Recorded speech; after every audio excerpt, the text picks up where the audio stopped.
l'AICV justement qui tient cet atelier ce soir pour informer les cotoculteurs sur le retour éventuel quand même du coton génétiquement modifié. Mais pour ce qui concerne les procédures, où on en est actuellement, quel est l'état quand même de l'avancement des procédures? Merci beaucoup. Comme le terme même le dit, c'est l'information des producteurs de coton sur le retour éventuel de la culture du coton génétiquement modifié. C'est un terme vraiment interprétatif parce que les producteurs de coton attendent ça. Et vous voyez que dans la salle, les présentations qu'on a eues ont montré que l'avancée est vraiment approfondie. Actuellement, on a beaucoup de chercheurs qui trouvent quelque chose. Mais maintenant, il suffit à la filière de choisir exactement qu'est-ce qu'il faut.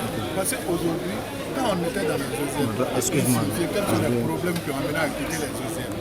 Aujourd'hui, pour revenir à cette question de problème de deuxième, il faut que cette question qui nous est amenée en retard soit résolue. Et cette question, c'était quoi?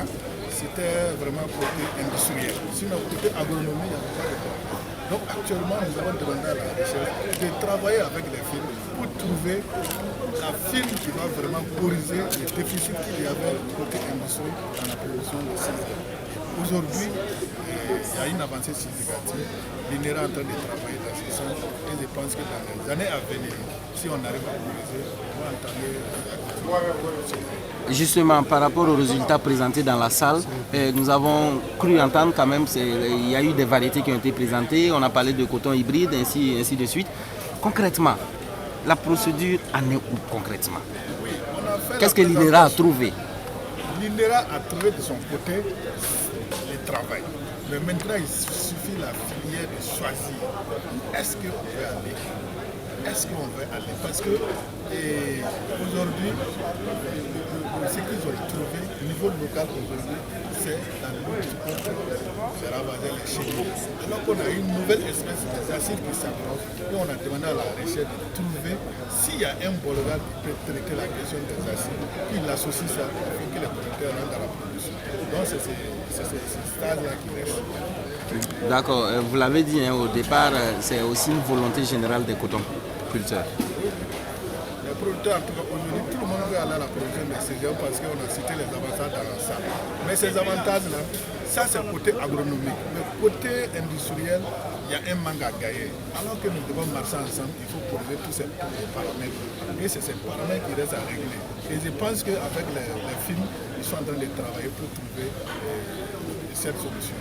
Concernant les avantages, est-ce que vous pouvez nous rappeler quelques... Les avantages, vous savez, la production de céréales, on a dit que les nombres de traitements qui étaient de 8, 10, 6 étaient revenus à 2. Et on a même dit qu'il y a d'autres paresseux, des producteurs même qui ne traitaient même pas du tout. Et ils récoltaient des toilettes. Aujourd'hui, si vous ne traitez pas, vous n'avez même pas récolté une graine de coton. Donc ça, c'est un avantage vraiment très fort. Et en même temps, quand tu ne traites pas, tu gagnes en temps. Et quand tu gagnes en temps, tu peux aller faire autre chose. En même temps, ta santé est améliorée parce que tu n'auras pas apporté beaucoup de produits insecticides sur ton dos qui va se verser partout. Et tous ces paramètres-là, c'est des avantages. Et le rendement aussi à l'hectare était évalué à plus de 30%. Il y a aussi l'impact environnemental. L'impact environnemental qu'on doit préserver aussi. C'est bon pour tout le monde. Président Angata Djoulagana, on va résumer. Aïwa.